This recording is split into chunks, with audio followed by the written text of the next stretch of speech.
Fourth views, चौथा विचार, बाकी ठीक। भारतीय जनता पार्टी अकेले ही सरकार चलाने में सक्षम है। उसके पास बहुमत से अधिक सांसद हैं, कुल 303 सांसद हैं। सामने 2024 की चुनौती खड़ी है। विपक्ष एक होकर चुनाव लड़कर भाजपा को हराने की जुगत में जुटा हुआ है और भाजपा चुनावी रणनीति अभी से ही बनाना, उस पर अमल करना शुरू कर चुका है, जबकि विपक्ष एकजुट होने की कवायद में जुटा हुआ है। कांग्रेस भारत जोड़ो यात्रा कर रही है और अपनी छवि निखारने, अपने को मजबूत करने में लगी हुई है। उधर आम आदमी के जो है केजरीवाल की पार्टी, वो भी सक्रिय है। तो भारत में लोकसभा चुनाव को लेकर रणनीति बनने लगी है और राजनीतिक दल चुनावी मोड में आने लगे हैं।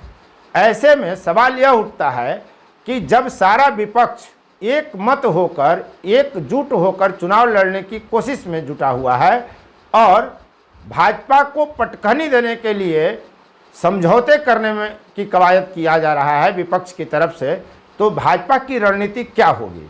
आप देख रहे हैं फोर्थ व्यूज, मैं उपेंद्र कश्यप। 2024 लोकसभा चुनाव को लेकर भाजपा की रणनीति क्या है, यह अब धीरे धीरे चर्चा में आने लगा है। और भाजपा एक ऐसी पार्टी है जिसके सुरमा, जिसके दिग्गज नेता हमेशा चुनावी मोड में रहते हैं। पता नहीं 365 दिन, 5 बरस वे चुनावी मोड में ही रहते हैं, क्योंकि वो जानते हैं कि उनको सत्ता करनी है तो संघर्ष 365 गुने 5 वर्ष करना होगा, न कि 365 दिन या कुछ महीने। भाजपा ने अब एक रणनीति बनाई है, लोकसभा प्रवास योजना फेज 2, एक फेज खत्म। 2019 में भाजपा 144 सीटों पर जीत नहीं सकी थी, नज़दीक की मामले थे, कम वोटों से हार गया। भाजपा वहां दूसरे या तीसरे स्थान पर रहा। भाजपा का सारा फोकस जीती हुई 303 सीटों को जीत लेने के प्रयास के साथ इन 144 सीटों पर जीत दर्ज करने को लेकर है। उसकी सारी कवायद यही है। तो भाजपा क्या क्या करेगी और क्या क्या कर रही है, क्या उसकी रणनीति है, हम सब कुछ बताएंगे आपको। भाजपा को लेकर कई ऐसे प्रदेश रहे जहां क्लीन स्वीप 2019 में उसने जीत हासिल की। जैसे राजस्थान के सभी 25 सीटों पर भाजपा चुनाव जीत गई थी। गुजरात के 26, हरियाणा के 10, दिल्ली के 7, उत्तराखंड के 5, हिमाचल प्रदेश के 4, त्रिपुरा के 2, अरुणाचल प्रदेश के 2 और दमन दीव के 1 और एक ही सीट चंडीगढ़ में है। इन सारे प्रदेशों के सभी सीटों पर भाजपा जीत गई थी। लेकिन 11 प्रदेश इस देश में ऐसे हैं जहां भाजपा का खाता नहीं खुला। वैसे प्रदेशों की सूची में आपको बता दें, तमिलनाडु की 39 सीटें हैं और 1 सीट बीजेपी वहां नहीं जीत सकी थी। आंध्र प्रदेश में 25, केरल में 20, मेघालय में 2 सीट ऐसे हैं जहां भाजपा का खाता ही नहीं खुला। इसके अलावा आपको बतलाते हैं कि सिक्किम, पुडुचेरी, नागालैंड, मिजोरम, लक्षद्वीप, दादर नगर हवेली, अंडमान निकोबार द्वीप समूह ऐसे प्रदेश है जहां 1-1 सीट लोकसभा के हैं, लेकिन यहां उनका खाता नहीं खुला। तो भाजपा का इस पर भी फोकस है और एक बड़ी कोशिश यह है कि जो विपक्ष के सुरमा हैं, जो दिग्गज नेता हैं, उनको हराया जाए। आपने देखा होगा कि अमेठी में 2019 में और 2014 में भी प्रयास किया गया था, जो 19 में सफलता मिली भाजपा को स्मृति ईरानी के रूप में, वहाँ चुनाव जीते और राहुल गांधी हार गए। तो राहुल गांधी जैसे दिग्गज नेता को भाजपा ने अमेठी में घेरा था, वायनाड जाकर उनको चुनाव जीतना पड़ा। तो ऐसी ही स्थिति इस बार भी है। भाजपा यह चाहती है कि जो उसके विपक्ष में खड़े कद्दावर नेता हैं, जो अपने दल में रसूख रखते हैं, महत्वपूर्ण माने जाते हैं, उनको उन्हीं की लोकसभा सीट पर घेर कर उनको हरा दिया जाए। इससे एक नए किस्म का जनता में संदेश भी जाता है और उनकी ताकत भी मजबूत होती है। अब ऐसे सीटों में तो स्वाभाविक है कि देश में सबसे बड़ा नाम फिर सोनिया गांधी का आएगा। भाजपा की कोशिश है कि उत्तर प्रदेश की अमेठी जीतने के बाद अब रायबरेली में भी वह चुनावी जीत हासिल करे और यहां कांग्रेस सुप्रीमो सोनिया गांधी को पराजित करने में वह सफल रहे, यह उसकी कोशिश है। ठीक इसी तरह से उत्तर प्रदेश में ही एक मैनपुरी सीट है जहां मुलायम सिंह जीतते रहे हैं अब वे नहीं रहे, लेकिन स्वाभाविक है कि समाजवादी पार्टी का वह गढ़ है और वहाँ से कोई समाजवादी पार्टी का दिग्गज नेता ही उनकी जगह पर चुनाव लड़ेगा।